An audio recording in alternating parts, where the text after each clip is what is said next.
A stray cat expecting kittens is chasing water rats by a frozen creek in Montana. She accidentally falls through the ice and gets trapped against a rock. Half submerged, she starts to freeze very fast. Every moment is critical as she begins to suffer from extreme cold. Just then, someone kind comes along. What happens next is truly incredible. Welcome to Wonderbot Animals. The small town of Livingston sits right at the foot of the Oroka Mountains by the Yellowstone River. It's an ideal place for a cat who loves to explore. There are streams, small hills, and even within the town, plenty of hidden spots to discover. However, winters in Montana are harsh, with heavy snow, strong winds, and blizzards that can block roads and trails for days.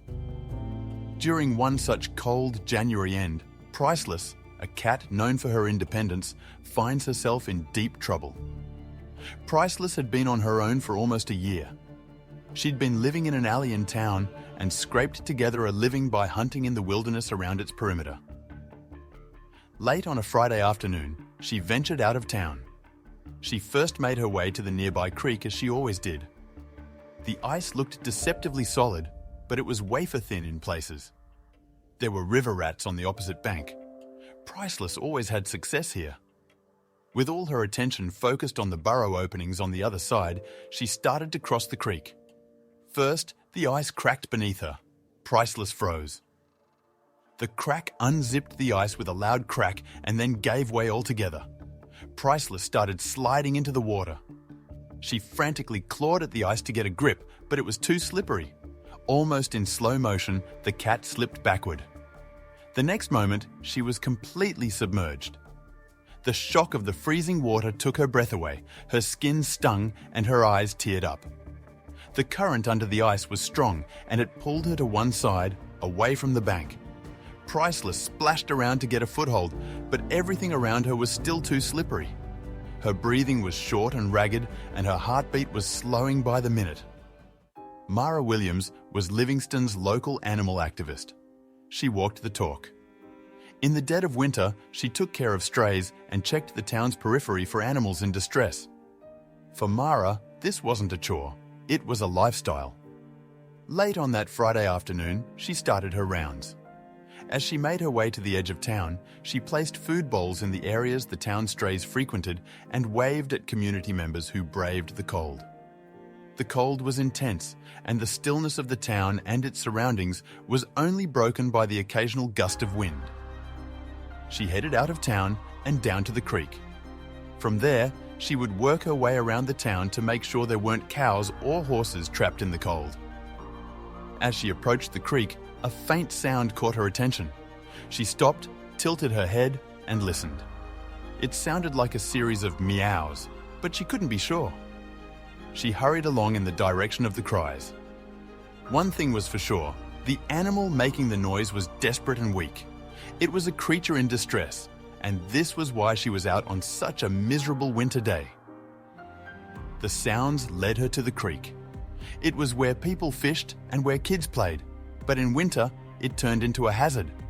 Its edges were a treacherous blend of ice and strong currents under the surface. She walked up and down the banks, trying to find the source of the meowing. It was getting fainter, and in Mara knew, time was now of the essence. She found Priceless a few minutes later. The cat was drenched and fast losing consciousness. The animal had a precarious hold on the side of a rock and barely managed to keep her nose above the water. 3 blocks of ice had trapped her sufficiently so she couldn't make her way to the bank, and the current pinned her against the boulder. The cat was in serious trouble. Mara assessed the situation in a split second. Then she sprang into action. The cat's strength was fading, and it was fading fast. She scanned the surface of the creek. She would have to wade in to get to the cat, and the ice was perilously thin. Mara always carried emergency supplies when she walked her daily route. It had meant the difference between life and death for many animals over the years. She pulled 2 flasks from her backpack. One was filled with hot water and the other with warm milk. Then she spread her arms out to the side to aid with her balance and put one foot on the ice. There was some groaning and creaking, but the surface held. then the next foot. As soon as she had transferred her weight, she stood still again. The ice held. Meanwhile, the cat's meowing had stopped. This was a bad sign. If she didn't reach it quickly, the cat didn't have long for this world. Another foot, and then another. She was close now. Less than 2 minutes later, she stood next to the cat. One foot was in the water, and she anchored her other foot on the rock that had the cat trapped. The cat was completely trapped by the ice. If Mara was going to free the cat, the ice would be her first obstacle, and time was running out. She twisted the lid off the flask with the hot water and poured it onto the piece of ice that pinned the cat. As she poured, the ice started melting, but it was cold, and some of the water melted again almost immediately. Mara shivered with cold and urgency. The cold was deepening, and she was losing daylight fast. The risk of hypothermia for the cat escalated with every passing second, and she knew she would have to get her own leg out of the water sooner rather than later if she wanted to avoid frostbite. She continued using the hot water to melt the ice. The process was slow and meticulous, and it demanded patience and precision. Patience was in short supply. Time was running out. The ice gave away slowly. Mara's concern grew. The cat was even weaker than she'd first thought.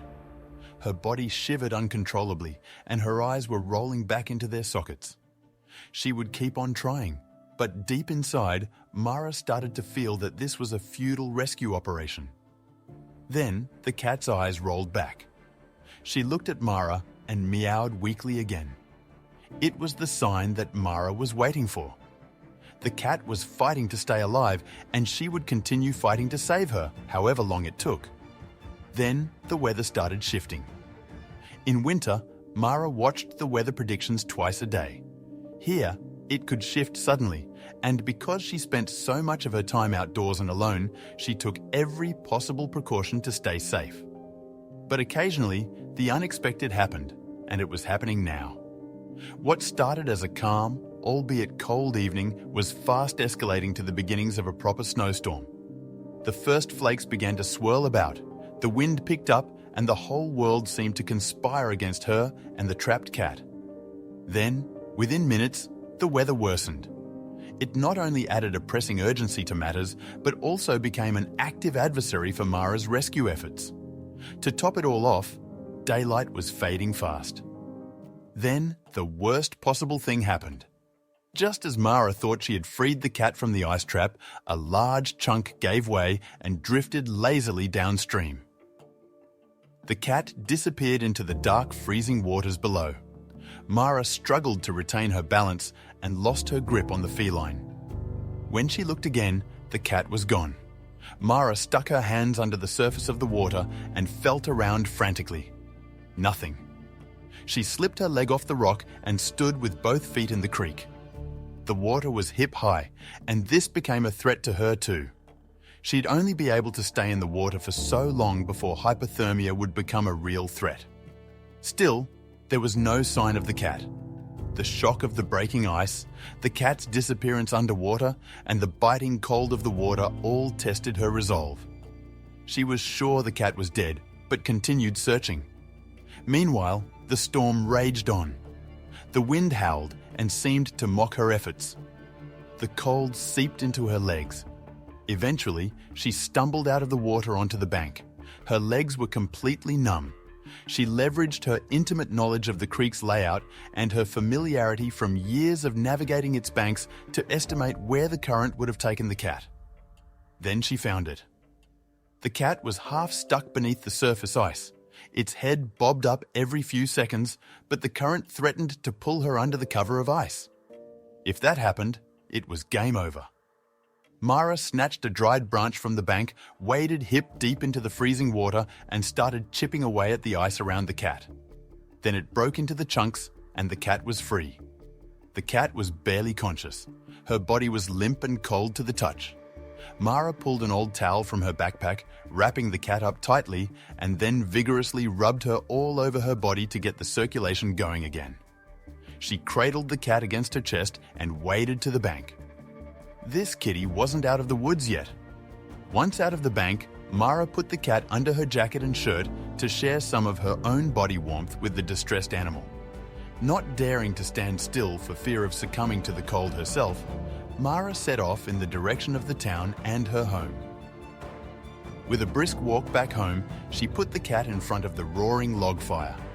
She ran to the spare bedroom and grabbed a pile of blankets from the cupboard. Back in the living room, she piled these on the cat to try to restore her body temperature. It was of the utmost concern now. If she could manage that, the cat's chances of survival would increase tenfold. All the while, she kept massaging the cat's limbs to drive out the cold and get the blood flowing again. Every so often, she held her fingertips to the cat's chest. The heartbeat was getting stronger. While her fingers worked around the cat's muscles, she felt something under the skin. It was about the size of a grain of rice and was between the shoulder blades near the lower neck. It struck her. This cat was chipped. It probably had a home and people who cared for it. Then, as her fingers explored the bottom of the cat's belly, she felt something else. This cat was pregnant. Mara was stunned and more than a little concerned. There was no telling how much of an effect the cat's ordeal would have had on the kittens, and their well-being was now as important to Mara. She decided to call in a favor. The local vet was a friend of hers. She called him and explained as briefly as she could what had happened. And then she told him she was bringing the cat right over. Before he could protest, Mara disconnected the call. She bundled the cat in the blankets and headed for her car. At the vet's office, she explained the rescue operation in more detail. She told the vet about the possibility of a microchip and left him to do the rest. It took less than 30 seconds for a smile to crack his face. "You're right," he said. "This cat is pregnant. It's hard to tell how the kittens are doing, but I feel some movement, so chances are at least one of them is okay." Then he checked for the microchip. He scanned the cat, and then the next layer of Mara's ordeal with the cat unfolded. The cat was called Priceless. The information from the chip also included the owner's names and addresses and the cat's age. She was 4 years old, Mara learned, and she belonged to a Barlow family in Bozeman, 30 minutes from Livingston. The vet spent time with Mara, working on a recovery plan for Priceless. It was going to be a delicate balance. Whatever they did had to be safe enough for the kittens she was carrying. Finally, Mara headed home with Priceless again, rolled up in the blankets. She would support Priceless on her journey to recovery and also contact her owners. She made a bed for Priceless in front of the fire to make sure her core temperature remained steady, and then made a call to her owners. A young girl answered the call and immediately burst into tears when Mara mentioned the cat. Not able to speak, she passed the phone to her mother. Mara learned that the family had lived in Livingston, but moved to Bozeman a year ago. On the day they moved the last of their possessions, Priceless had jumped from the car and disappeared. She and her daughters had stayed in a motel room in Livingston for more than a week to search for Priceless, but eventually had to give up. This news was the best the family had heard in 12 months. Mara and Mrs. Barlow made arrangements for the family to travel to Livingston the next afternoon. In the meantime, Mara would stabilize the kitty and calm her down after the terrible ordeal. The quiet of Mara's home became a sanctuary for healing. Saturday at midday, Mara checked on Priceless and then headed into town for a few odds and ends. She arrived back home just when the Barlow family was pulling up. The two daughters could hardly contain themselves. Kelly and Kirsten felt very sad after they lost Priceless, as Mara found out. But getting the cat back was the happiest moment for them. "Come on," Mara said, smiling. She put her arms around both girls and walked them inside. They thought Priceless would be resting by the fireplace, but they were in for an even bigger surprise. When Mara removed the blanket, they saw not just Priceless, but 5 other little cats. Priceless had had kittens while Mara was away. The girls were thrilled. Mara felt nervous because she knew exactly what Priceless had gone through. Holding her breath, she carefully picked up each kitten. There were 5, all alive and looking well. "You did it, girl," Mara said, did a little dance, and then looked back at Priceless. Suddenly, Mara started to cry. She remembered how, just a day before, the rescue seemed so unlikely. A stray cat stuck in a frozen creek had now brought them 6 lives saved. This, she realized, is what never giving up can do. The Barlos were eager to take Priceless and her kittens home. They promised to find them loving homes eventually and to keep Mara updated with photos. We often don't realize how tough our pets can be. With enough care and support, they can get through tough situations. Have you got a story about a pet that beat the odds? Share it with us in the comments. We'd love to hear it. But for now, we've got to go. See you in the next video.